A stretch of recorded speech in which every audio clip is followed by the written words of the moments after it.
Last episode में हमने देखा था कि सेकंड सेक्शन का लीडर किम योंग डाइजुन के क्लास में आ जाता है और डाइजुन को मारने जा ही रहा होता है, पर डाइजुन उसे ही एक शॉट मार के उसे ही नॉकआउट कर देता है। पर इसके ठीक बाद थर्ड सेक्शन का लीडर सांगबो वहाँ पे अपने ग्रुप के साथ आ जाता है और डाइजुन को उसके सीट के आसपास घेर कर खड़ा हो जाता है। अब आगे भाई लोग, राधे राधे सभी को मेरी तरफ से। एपिसोड के स्टार्टिंग में हम देखते हैं कि सांगबो का ग्रुप डाइजुन और मिनसू को चारों तरफ से घेर के खड़े हैं। इतने में सांगबो मिनसू से कहता है बड़ी ही चौर में, मुझे तुम्हारे दोस्त से कुछ बात करनी है तो तुम यहाँ से हटोगे। जिस पे मिनसू मान जाता है और वहाँ से चला जाता है। इसके बाद सांगबो डाइजुन के बगल वाले सीट में बैठ जाता है और फिर बड़े ही चौर से उससे पूछता है कि क्या तुम पढ़ाई कर रहे हो भाई, तुम हो क्या, ज़रा मुझे बताना तो। इस पर डाइजुन उसे कोई जवाब नहीं देता और उससे एकदम इग्नोर कर देता है। तो फिर सांगबो के चमचे डाइजुन को बोलते हैं कि तुम क्या कोई सेलिब्रिटी हो यहाँ जो तुम ऐसा कर रहे हो। डाइजुन उनकी बातों को भी इग्नोर कर देता है। इसके बाद सांगबो बड़े चौर से डाइजुन को अपना इंट्रो देता है और उससे बोलता है कि ओए न्यूबी, मेरा नाम सांगबो है और मैं थर्ड सेक्शन का लीडर हूँ। तो मैंने सुना तुमने मैनहो को हरा दिया है, तो मैं सोचा शायद तुम अपने आप को यहाँ का नया बॉस ना समझ लो उस बेवकूफ़ को हराने के बाद, इसलिए मैं यहाँ आ जाया हूँ। ये सुन के डाइजुन उससे बोलता है कि तुम मेरे कान के पास बहुत चिल्ला रहे हो, मेरा टाइम बर्बाद मत करो, जो बोलना है जल्दी बोलो, मैं काफ़ी बिजी हूँ। जिस पे सांगबो उसे बोलता है कि अच्छा तुम्हें क्या लगता है, तुम क्या बहुत स्ट्रांग हो।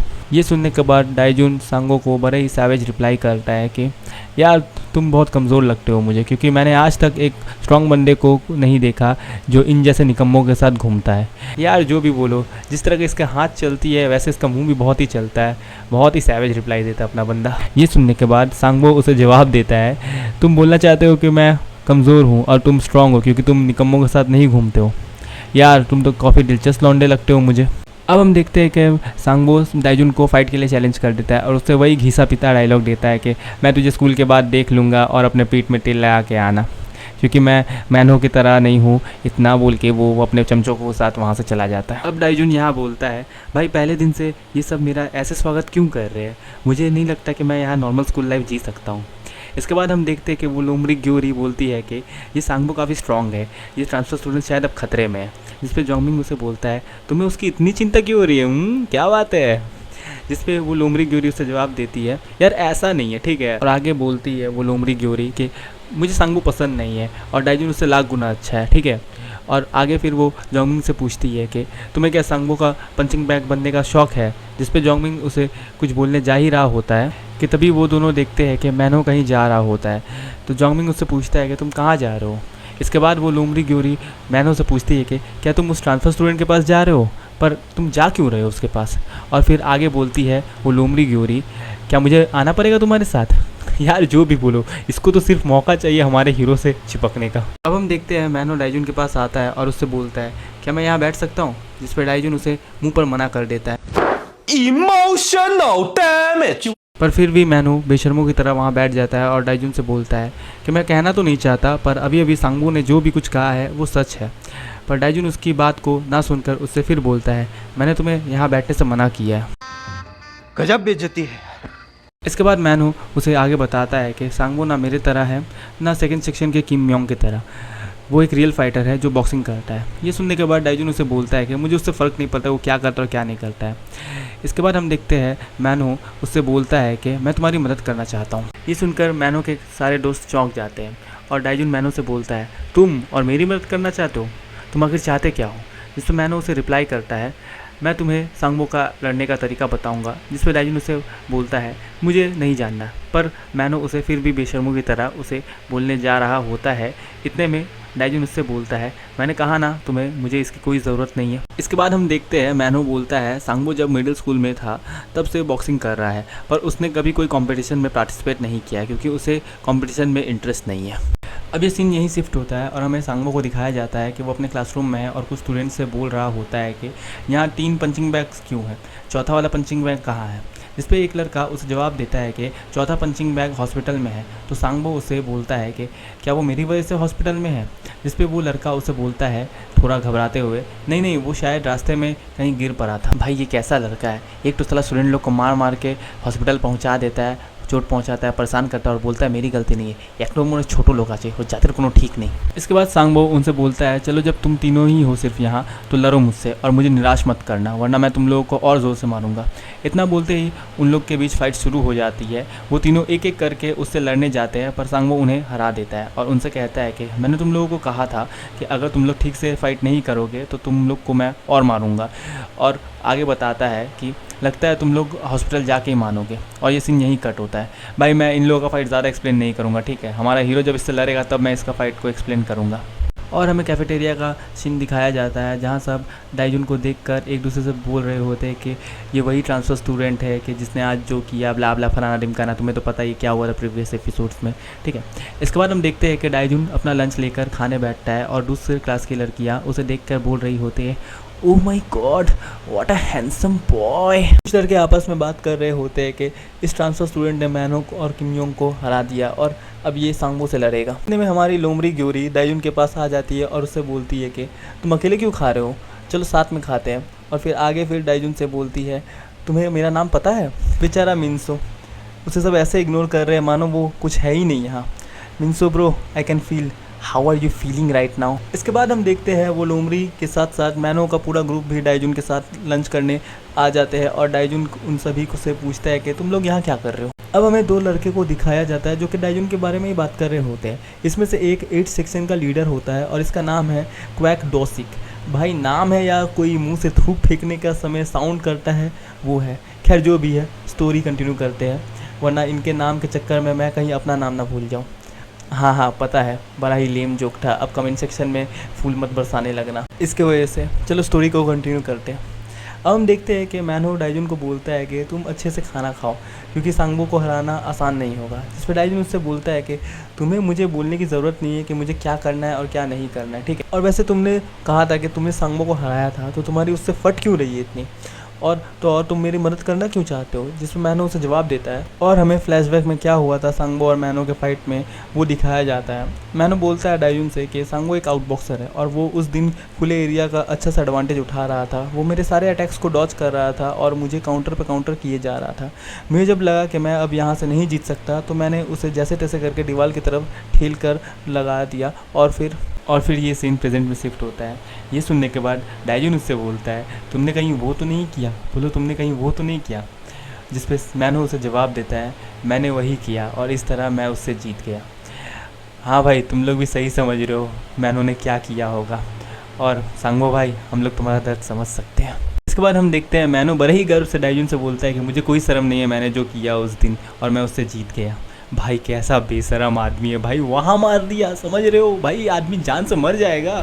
और फिर मैंने उसे आगे बताता है कि उस दिन के बाद से आज तक उसने मेरे से फ़ाइट नहीं किया। इधर ये सुन के जोंगिंग अपने मन में बोलता है मुझे लगता है वो दोबारा उस तकलीफ़ से गुजरना नहीं चाहता होगा। अब आगे हम देखते हैं मैनो बताता है कि सांगबो तुम्हें इसलिए हराना चाहता है क्योंकि वो तुम्हें हरा के हमारे क्लास को अपना अंडर लेना चाहता है, इसलिए मैं चाहता हूँ कि तुम उसे हराओ। इसके बाद हम देखते हैं कि कुछ स्टूडेंट्स सांगबो के बारे में बात कर रहे होते हैं और बोल रहे होते हैं कि सांगबो काफ़ी स्ट्रांग है। जिस पे वो दूसरा स्टूडेंट बोलता है पर क्या वो उस ट्रांसफ़र स्टूडेंट के कारण नर्वस है। जिसके रिप्लाई में वो पहला स्टूडेंट बोलता है कि नहीं सांगबो उसे आसानी से हरा देगा और जीत जाएगा। वो दोनों लड़के एक दूसरे से बात कर ही रहे होते हैं कि तभी उनमें से एक लड़के का खाना डाइजुन के प्लेट में गिर जाता है थोड़ा, तो वो उससे माफ़ी मांगता है और बोलता है ये गलती से हो गया। जिस पे डाइजुन उसे बोलता है तुम ये क्या कर रहे हो। जिस पे वो लड़का उसे बोलता है कि जो तुम्हारे प्लेट में गिरा है उसे तुम खा लो और उसे फिर से माफ़ी मांगता है और वहाँ से जाने लगता है। पर डाइजुन उसका हाथ पकड़ लेता है और उससे बोलता है तुम कहाँ जाने का सोच रहे हो ऐसा कांड करने के बाद। ये सब सिनेरियो देखने के बाद सबको लगता है कैफेटेरिया में कि अब यहाँ पे फाइट होने वाली है। इसके बाद हम देखते हैं कि एक लड़की अपने फ्रेंड से डाइजुन की तरफ देखकर बोल रही होती है कि इना देखो लगता है वो लोग फाइट कर रहे हैं, वो ट्रांसफ़र स्टूडेंट जिन लोगों के साथ बैठा हुआ है मुझे लगता है कि वो लोग भी एक बुली है जो दूसरों को तंग करते हैं, पर वो इतना अच्छा है देखने में तो इतना तो चलता ही है ना यार। इधर कुछ दूसरे बच्चे एक दूसरे से बातें करने लगते हैं कि क्या ये लोग फाइट करने वाले हैं। जिस पे एक और स्टूडेंट बोलता है कि हाँ करने दो, मैं भी तो देखूँ इसके स्किल्स। ये बंदा 7th सेक्शन का लीडर है और इसका नाम है जू सेंगुगावा। अब हम देखते हैं इधर डाइजुन उस लड़के का हाथ पकड़ कर रहता है, जिस पे वो लड़का उसे बोलता है मैंने तुमसे माफ़ी मांग ली है। तो डाइजुन उसे बोलता है मैंने तुम्हें अभी तक माफ़ नहीं किया है। पर तभी उसके फ़ोन में किसी का मैसेज आ जाता है और डाइजुन उसे रुकने को बोलता है और दिखता है जिसने उसे मैसेज किया है वो और कोई नहीं बल्कि मैनेजर ली है। अब हमें फ्लैशबैक का सीन दिखाया जाता है जहाँ डाइजुन और मैनेजर में इस डील को लेकर क्या बात हुई थी। मैनेजर ली डाइजुन से बोलती है अगर तुमने ये काम ठीक से कर लिया तो तुम्हें पूरे के पूरे पैसे दिए जाएंगे, जिससे तुम अपना ग्रेजुएशन कर पाओगे और तुम्हें रहने के लिए हम सारी सुविधाएं भी देंगे। पर अगर इस प्रोजेक्ट के बारे में किसी को भी पता चल जाता है तो ये डील उसी टाइम ख़त्म हो जाएगा और फिर से तुम वहीं चले जाओगे जहाँ से तुम आए हो। अब सीन प्रेजेंट में शिफ्ट होता है और वो 2 स्टूडेंट में से एक स्टूडेंट अपने फ्रेंड से बोलता है चलो यहाँ से भाग चलते हैं, जिस पे वो दूसरा स्टूडेंट मान जाता है और वो लोग वहाँ से जल्दी जल्दी भागने लगते हैं। ये चीज़ डाइजुन वहाँ देख लेता है पर फिर भी वो उन दोनों को जाने देता है और अपने मन में सोचता है कि रहने देते हैं अभी के लिए, अगर मैं इस प्रोजेक्ट को सही तरीके से कर लिया तो मैं वो सब पा सकता हूँ जिसके बारे में मैंने कभी सपने में भी नहीं सोचा था। मैंने आज के लिए काफ़ी लड़ लिया है, अब मुझे अपनी ताकत को थोड़ा बचा के रखना चाहिए और वहाँ से जाने लगता है डाइजुन। जब डाइजुन वहाँ से जा रहा होता है तो मैनो उसे बोलता है मैंने तुम्हें अभी तक सांगवो के अटैक पैटर्न के बारे में पूरा नहीं बताया है, जिस पे डाइजुन उससे बोलता है कि मुझे उसकी कोई ज़रूरत भी नहीं है और वहाँ से चला जाता है। जिस पे जोंगमिंग बोलता है इसका मूड अचानक से बदल क्यों गया अपने फ़ोन का मैसेज पढ़ने के बाद, जिस पे मैनो उसे बोलता है कि डाइजुन को समझना मुश्किल है यार। और ये सीन यहीं शिफ्ट होता है और हमें दिखाया जाता है डाइजुन को कि वो स्कूल के बाहर घूम रहा होता है। वो अपने मन में सोचता है कि मैं थोड़ा अब शांत रहूँगा, पर तभी वो उस लड़के को देखता है जिसका हाथ उसने कैफेटेरिया में पकड़ लिया था। वो लड़का उसको देख के वहाँ से भागने जा ही रहा होता है पर डाइजुन उसे पकड़ लेता है और बोलता है तुम कहाँ भागने की सोच रहे हो, जिस पे वो लड़का उसे बोलता है तुम यहाँ नए हो तो तुम्हें यहाँ के तौर तरीके नहीं पता होंगे, तुम दूसरे सेक्शन के स्टूडेंट को मार नहीं सकते, तुम मुझे तभी मार सकोगे जब तुम सांगवो को हरा दोगे। जिस पे डाइजुन उसे बोलता है कि ये क्या बकचोदी है बे। तो वो लड़का उसे बताता है कि ये रूल हमारे सीनियर्स ने बनाया था और अगर तुम इस रूल को फॉलो नहीं करोगे तो पूरा स्कूल तुम्हें टारगेट करने लगेगा। ये सुनने के बाद डाइजुन उसे बोलता है कि यहाँ काफ़ी लोग हैं, चलो कहीं और जाकर बात करते हैं। जिस पे वो लड़का उसे मना कर देता है और बोलता है कि अगर मैं जाऊँगा तुम्हारे साथ तो तुम मुझे मारोगे। जिस पे डाइजुन उसे बोलता है कि मार तो तुम्हें मैं यहाँ भी सकता हूँ, तुम यहाँ क्या मार कहना चाहते हो। तो वो लड़का जाने के लिए तैयार हो जाता है और ये सीन यहीं कट होता है। भाई देख रहे हो इस बंदे का चौर। और हमें दिखाया जाता है कि डाइजुन उस लड़के को रेल देता है और बोलता है उसे कि ये जगह लड़ने के लिए काफ़ी अच्छा है, जाके अपने बॉस को बुला कर आओ। भाई बात तो वही हुआ, उससे तो आखिर रेल लाना ही था। और आगे डाइजुन उससे बोलता है जैसे कि तुमने कहा था अगर मैं उसे हरा दूंगा तो मैं तुम्हें भी मार सकता हूँ। जिस पे वो लड़का बोलता है हाँ ऐसा है। तो डाइजुन उसे बोलता है उसे बुलाओ, मैं उसे अभी यहाँ हराऊँगा। तो वो लड़का बोलता है मुझे नहीं लगता कि वो यहाँ आएगा अभी, क्योंकि वो अभी पंचिंग बैग्स में मार रहा होगा। जिस पे डाइजुन उसे पूछता है कि क्या वो पंचिंग बैग के नाम पे दूसरे स्टूडेंट्स को मार रहा है। जिस पे वो लड़का उसे हाँ में जवाब देता है और उससे बोलता है कि इसका मतलब तुम भी ऐसा किए हो कभी। ये सुनने के बाद डाइजुन उसे बोलता है कि मैं उसे ऐसा कभी करने नहीं दूंगा और वहाँ से जाने लगता है। और ये सीन यहीं कट होता है और हमें 3rd सेक्शन के क्लासरूम के बाहर डाइजुन को दिखाया जाता है। वो देखता है सांगवो कुछ स्टूडेंट को मार रहा होता है, तभी उसका एक चमचा क्लास का गेट खोल देता है और देखता है डाइजुन उसके सामने खड़ा है। तो सांगवो उससे कहता है कि मैंने तुमसे कहा ना मैं तुमसे स्कूल ख़त्म होने के बाद लड़ूंगा, तुम यहाँ क्यों आए हो, क्या तुम अभी फाइट करना चाहते हो। इसके बाद हम देखते हैं कि सांगवो उस लड़के को वहाँ से हटने को बोलता है जिसे उसने अभी अभी रेला था और उससे बड़े गंदे तरीके से बात करने लगता है। ये देख के डाइजुन अपने मन में सोचता है उन स्टूडेंट्स को देख के जिन्हें सांगवो परेशान कर रहा था। वो बोलता है अपने मन में कि मैं अच्छे से जानता हूँ तुम लोग पर क्या बीत रही होगी और तुम लोग कुछ कर भी नहीं पा रहे हो, मैंने भी ये सब फेस किया हुआ है। और हमें डाइजुन के पास्ट में क्या हुआ था वो दिखाया जाता है कि कैसे उसे एक बुली बहुत परेशान करता था और बहुत मारता था। और अब डाइजुन ये सब सोच के अपने मन में बोलता है ये बदमाश कभी खुद से तुम्हें बुली करना नहीं बंद करेंगे, इवन टीचर्स भी तुम्हारी मदद कभी नहीं करेंगे। इवन मेरी मदद भी एक बुली लड़के ने ही की जो उस लड़के से ज़्यादा स्ट्रांग था जो मुझे बुली करता था।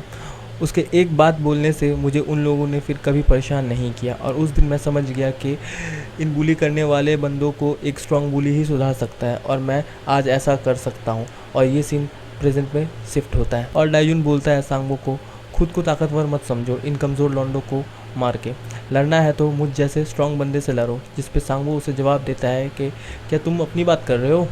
जिस पे डाइजुन उसे बोलता है, तुम अगर थक गए हो इन्हें मार के तो मैं क्या तुम्हारे इस फ्रेंड को मार सकता हूँ पंचिंग बैग समझ के, फिर हम लोग में बराबर का मुकाबला होगा।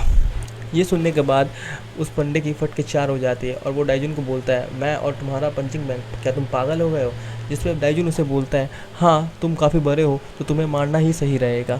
तो ये सुन के वो लड़का डाइजुन को हमला करने के लिए आगे बढ़ता है, पर डाइजुन उसके अटैक को ब्लॉक कर देता है और उसे उठाकर फेंक देता है और फिर एक पंच उसके मुंह में मारता है और वो लड़का वहीं नॉक हो जाता है और पूरा क्लास ये देखकर भौचक्का हो जाता है। इसके बाद डाइजुन सांगबो को देख के बोलता है, अब मैं क्या करूं और मुझे कितने पंचिंग बैग को मारना पड़ेगा जिससे फिर मैं तुमसे लड़ सकूं। और इसी के साथ ये एपिसोड यहाँ होता है ख़त्म। भाई यहाँ अपना हीरो काफ़ी गुस्से में, ठीक है, और वो सांगबो को रेलने के लिए पूरे तरीके से तैयार है और वो सांगबो को कहाँ कहाँ मारेगा और उसकी लंका कैसे लगाएगा ये सब हम जानेंगे नेक्स्ट एपिसोड में। तब तक के लिए राधे राधे।